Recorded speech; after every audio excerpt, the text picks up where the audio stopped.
for us as people is understand is that, man, you have a heavenly Father that has given you life, that has given you purpose, that has given you character. He's blessed you with those things. And so therefore, since he's blessed you with those things, he knows what your capability is. And so it's up to us, man, to hone in on the gift setting, the calling, and the uniqueness of how God has wired us, and to go after it and hit it with everything that we have.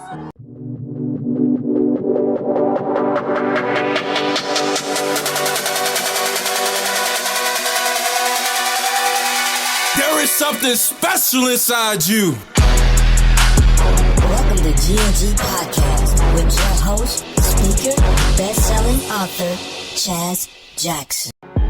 Yo, what's going on, kings and queens? It's your boy Chaz Jackson coming back to you once again, representing GNG Gift and a Gift. Hey, I personally just want to take your time to tell each and every one of you, thank you for giving me your eyes and your ears once again as we're ready to dive deep into some inspiration that I pray will plant like a seed in your mind and assist you in becoming a greater version of yourself. So, man, you guys are in for a treat. I have my guy, Chauncey Franks. He is in the building. He's going to be diving deep on the theme, fall in love with the process. So go ahead, get your pen, your paper. If you feel free to share this to anyone that you feel like we're able to resonate with this giant's talk of falling in love with the process. Guys, I never steer you wrong with my guests. This guy's gonna bring some amazing value. I'm super excited. But if you're tuning in for the first time, I truly believe we're all gifted differently to make a difference. We all are difference makers, and no one is too small to be a difference maker. So I want you to be encouraged by that. And guys, I want to go over the mission statement of GNG Podcast before we get this giant Chauncey on. It is to provide tips and techniques for young men as we strive to grow in personal development. And I want you to take this daily challenge with me, family. The daily challenge of becoming a passionate visionary who is determined to leave a legacy for themselves by adopting unwavering life values and serving others in the area of gifting led by God. So I know my guy Chauncey is taking that daily challenge along with me. I'm personally taking it every single day. I want to encourage you to take it with me if you're not already going on that daily challenge. And I want to read off this short bio on my guy Chauncey, and we're going to get him on the show. My guy Chauncey, he's a husband, guys. He's a father. He is a man of faith, and he is a character coach at Texas Christian University, where he, on a daily basis, get the opportunity to pour into young hearts, young college leaders, as they strive to go on their journey of receiving that degree and also going on to the next level, some of these students. But he's here ready to shine his light on GNG Podcast. My man, Chauncey Franks, are you ready to get it, King? Yes, sir, man. Happy to be here. Thank you so much for having me on your show. Dude, it's such a pleasure and a blessing to have you on this platform. Thank you for taking out the time. And my audience is so excited to have you. And I want to just go right into it. I would love for you just to kind of share your story on how you got to where you at in 2021. I know I mentioned that you're a husband, you're a father, you're a teacher, you're a motivator, inspiring young people spiritually, character building, leadership development, all those avenues. So can you just tell us your story? Yeah, man. Appreciate that. So, man, I'm from the state of Texas, grew up in the big city of Lockhart, Texas, right outside of Austin.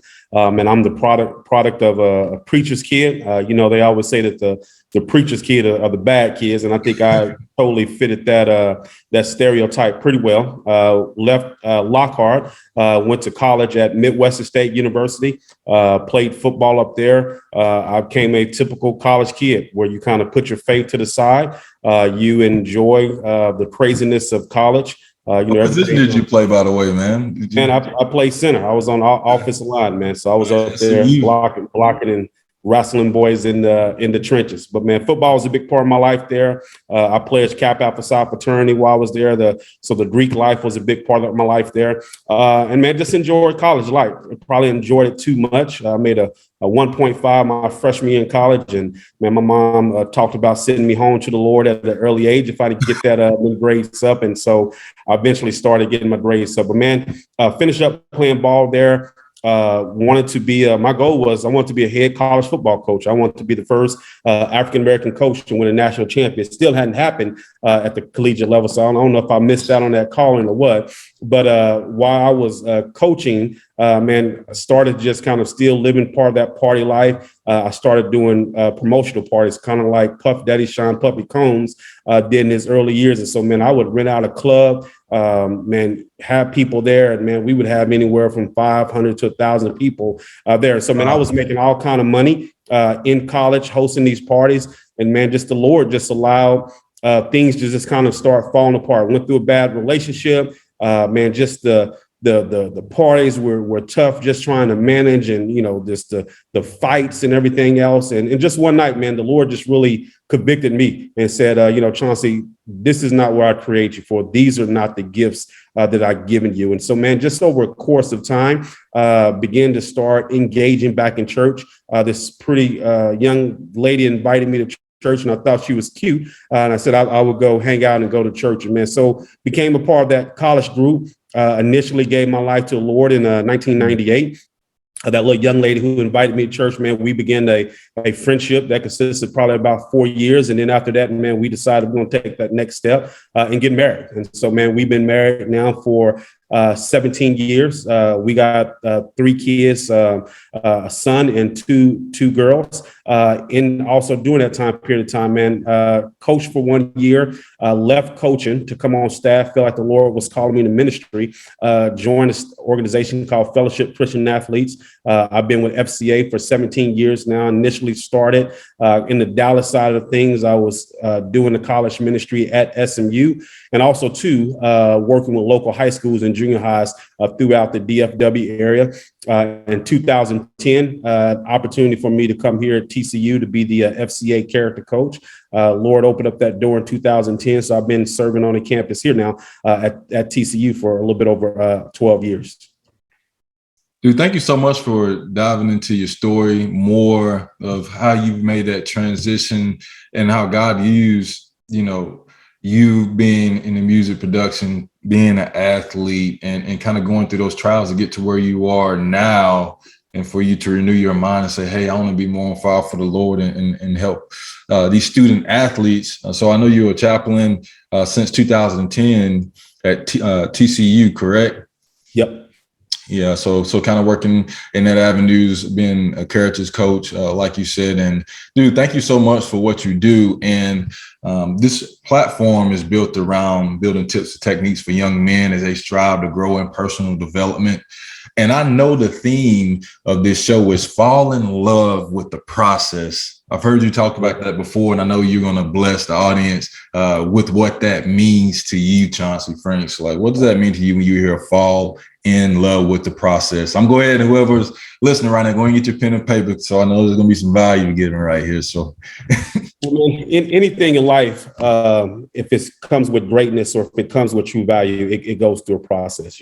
Thanksgiving is right around the corner. There's a process that, we all like to show up when it's dinner time. When the yams are on the table, the sweet potato top pie is there, the turkey is cooked, the mashed potatoes is cooked, the gravy, the dressing. And so, man, you benefit from the finished product. But what we also don't see is the work that goes into it. The work of stuffing, the work of cleaning, the work of taking the skin off, the work of boiling, the work of putting the turkey into the oven. And so engaging in the process means being in that process from the beginning to the end, and falling in love with the process is understanding that even though you may be in the oven right now, everything around you may be difficult, understanding that eventually that bell is going to go off, and that time that God has had you in that oven, baking your gifts, allowing you to develop your gifts, develop your talents, develop your character. He can now pull you out of that oven and place you at the table in order for you now to walk into your purposes and your gift sets. And so now he can trust you. Oh, and so oftentimes what I see with young adults is that, man, the reality, all of us, man, is that we want a instant gratification. You know, we see people maybe in the limelight, or we see people that are influencers. We see people that are individuals that we look up to, but we don't see the 15 to 20 hours that they're putting in and day out. We don't see the disappointments that they may not share. We don't see when they could have quit, they made the decision to keep going. And I've just seen over these years, for young adults, too many, when things are not going their way, when things are difficult, it's easy to throw in the flag and to walk away. I can remember being a college football player, not enjoying my junior year, just tired of playing football, was disappointed playing football, was homesick, wanted to go back home. That's kind of when the big internet boom was going, and you can go get your job making $15 at a call center. And man, I thought about doing that. But I remember my dad telling me, said, son, if you give yourself permission to quit now, you give yourself permission to quit later on in life. You're going to give yourself to quit on your marriage. You're going to give yourself to quit on your job. You're going to give yourself permission to quit on your kids. And so dude, say that one more time. Somebody listening right now, they need to hear that one more time, dude. That was powerful what your daddy told you. Say that one more time for the audience. Yeah, if you give yourself the permission to quit now, you're going to give yourself to permission to quit later on in life. And when the stakes are even higher, you know, when you're married to someone, when you have kids that's relying upon you, when you have a job that is paying you and entrusting you to do, you know, what they're paying you to do. And so quitting in the middle of the process, I think, allows you to miss out on what God is doing in you. Because anytime you look through scripture, if you look at Moses went through a 40-year process when he was in the wilderness, when Moses was a shepherd to sheep. And so while he was in the wilderness, Moses learned to shepherd. Moses built intimacy with God. And God was able to shape Moses' character and also redefine his calling. And so when God called him to lead a whole nation, a nation of 1 million plus people,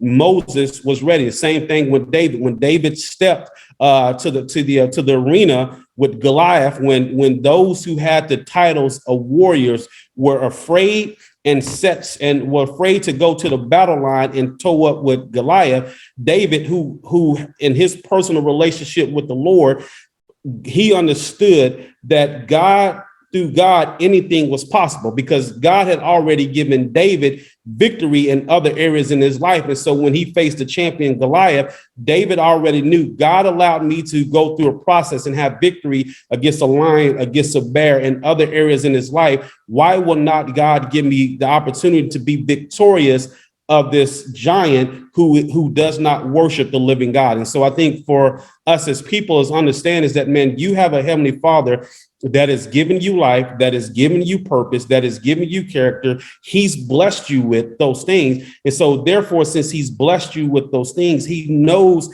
what your capability is. And so it's up to us, man, to hone in on the gift setting, the calling, and the uniqueness of how God has wired us, and to go after it and hit it with everything that we have. Woo!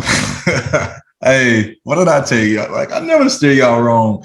Whoever's listening to this right now, I told you to get your pen and paper. If you didn't listen to me, go ahead and pause it, rewind it back to my guy Chauncey. He just gave some amazing value there on the process. Man, I love that. I love that Thanksgiving analogy too, man. That was deep. Like, it is a process going back from when you started.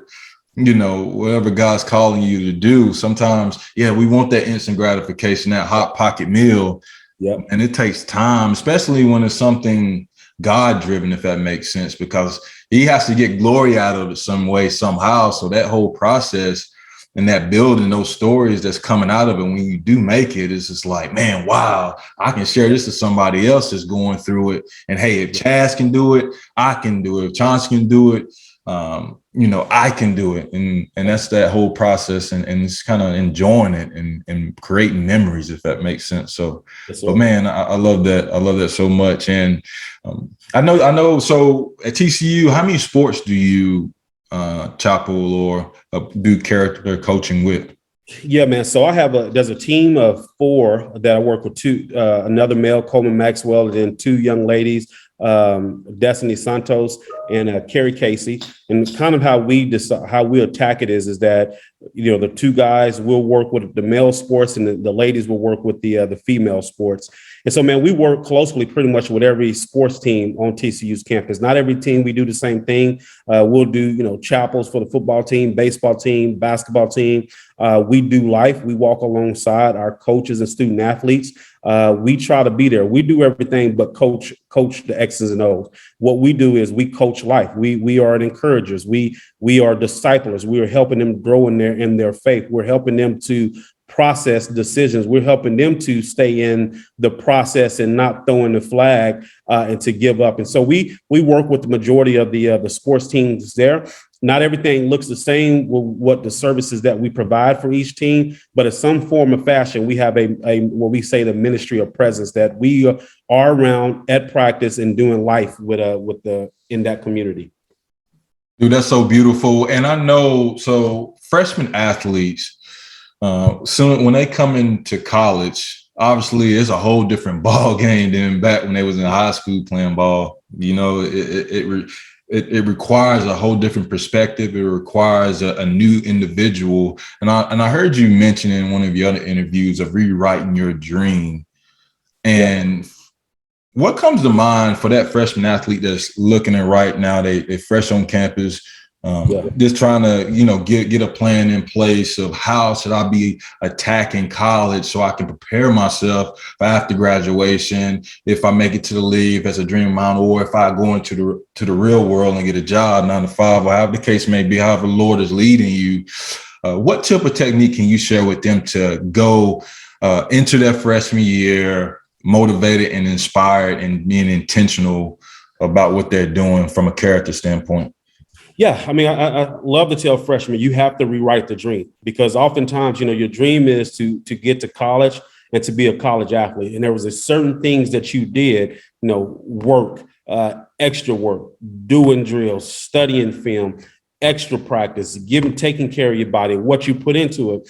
But oftentimes, too, I see students, once they get to college, they don't necessarily know what to do next. It's almost as if, okay, hey, I've made it, and now they don't take advantage of the opportunity. So what are the opportunities? Education. And the education that you have is priceless. You can't put a dollar figure on the education opportunities that you're going to have. You have the opportunity to network and go to schools with some of these companies that you may want to work for one day. You could easily be sitting right next to their child, their kid that is in class with you. And so you never know that when the baton is passed from one generation to the next, that relationship that you have with that friend that you connected with in class, when they're looking at building their team, they want to go with people with who they know. And so I think it's critical for students. Well, I would say if you're going to college, man, to be a blank page and to be open, to be immersed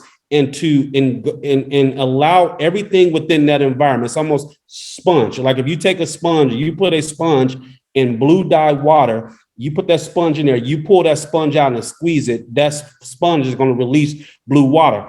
The same thing as a college student, man, utilize all the opportunities that are at your fingertips in college, the networking, the training, the friendships, the Greek life, just the relationships. And I truly think that when students look at this as a new opportunity to explore and to learn new things, man, their trajectory is huge, because their success is not dependent upon their athletic skills. Their success is well-rounded. And then for a lot of young student athletes, it's almost like, okay, either I make it to the pros or I burst. But the problem with that is that a small percentage make it to the pros. I like to tell our guys, when I look through the Rolodex of my phone, the men and women who are the wealthiest were not former professional athletes. These were individuals who went to college, who had a vision and worked their tails off. And so understand that God has given you a mind. You're more than just a student athlete. The student athlete is just your physical ability, but God has given you an intellect. He's given you creativity. He's given you skills and talent. You may be an excellent writer. You may have excellent creativity. You may be a builder. You may be a dreamer. And so tap into all of who you are. The sports aspect is just one piece of who you are. You are a puzzle, and it is your responsibility to take the little jigsaw puzzle. You dump it out the box. You got 100 and some pieces. Man, that's how life is. God desires for us to put those puzzles together. And as you're putting those puzzles together, the picture of what that totality of what that picture is to be becomes clear the more that you keep putting that puzzle piece together. I like that. Man, that's so deep. And thank you for diving deeper on that. I know there's someone that's able to take that daily challenge on applying one ideal or one application that was mentioned there from Chauncey. And I love that sponge analogy and being really mindful of what are you investing in. I heard it put this way once that, whatever you are exposed to determines your expectations, right? So if I'm exposing myself to good people and leaders, and I'm soaking myself in that, like you said, when you pull that sponge out and you squeeze, that's going to be part of your identity. That's going to become more of your character because what you focus on grows. So I truly wholeheartedly believe and apply to myself in my own life living of, understanding that, hey, you're going to be a part of the top 5 people that you hang around. That's going to be a huge influence on your character and your personal development. So it's top 5 people, and also understanding, hey, we got to put a plan together. We got to put a plan together and rewriting that sheet. That was really good. That was really good. And I challenge someone that's listening right now. If, my athletes are listening right now. Hey, rewrite your dream on each step. Because it requires a different perspective. But this has been really fruitful, Chauncey, man. You definitely blessed the GNG podcast today. And I know there's somebody's listening right now. They're like, I want to know more about Chauncey, what he has going on for the rest of 2021 going into 2022. It's crazy. It's already October. I'm telling you, man, this year is moving. But how can we reach you? How can you share your contact information? Also, some things that we can be praying about that's coming up soon for you and for your family. Yeah, no, I appreciate that. Yeah, man, you can reach me at all social media sites, at Facebook at Chauncey Franks, at Instagram at Chauncey Franks, and at Twitter at Chauncey Franks as well. So I'm easy to find there. And then, if you want to email me some questions, just cfranks@fca.org. And I just continue to pray over my family, for protection, guidance, wisdom, as we are navigating, as parents and, trying to navigate 3 kids and, who are getting older and, becoming to, young adults themselves and, just praying over them and God protection that we can shape the young adults as my wife and I are working to shape other young adults as well. So just praying over our family and our kids. Yeah. Now, last question: is your kids in sports or have like a musical talent like you did with the production? Yeah, man, they're all guilty. I mean, my son, he has an engineering mind, sharp kid, great with numbers. He's playing soccer right now and baseball, and he'll do flag football. And then my daughter. Both my daughters into gymnastics, and so that's almost a full-time job. Just my daughter is too. Both of mine. Gymnastic world is a different monster, man. And so they're all super athletic, all sharp, and each one is almost you're like a present. You're seeing them more and more of their gift set and how their minds are wired and how God has wired them. Man, this is, like I said, been a very fruitful conversation. I'm excited to see how Christ continues to move through your life and how you're going to be inspiring, influencing, and helping these young people gain more clarity, more focus, and more consistency as they go towards the dreams and goals that God's leading them towards. Because I truly believe everyone is a gift and a gift, and we are inspired to make a change. And some of us, can make that change worldwide, but sometimes we just have to make that change right where we are, because no one's too small to be a difference maker right now. And again, thank you so much for your time. I'm going to lead us out, Chauncey. I told each and every one of you this is going to be an amazing episode. Let me know again what you took from this and taking that daily challenge on choosing one application to apply to your life. So I want you to stay up with GNG. More episodes coming soon. I want you to do two things for me. Keep that crown on your hearts, family. And please remember this. We are God's echo. I love each and every one of you. Peace. Thank you for listening to GNG Podcast. Remember, you are gifted differently to make a difference. Please visit ChazJacksonSpeaks.org and let's continue to grow together. God bless.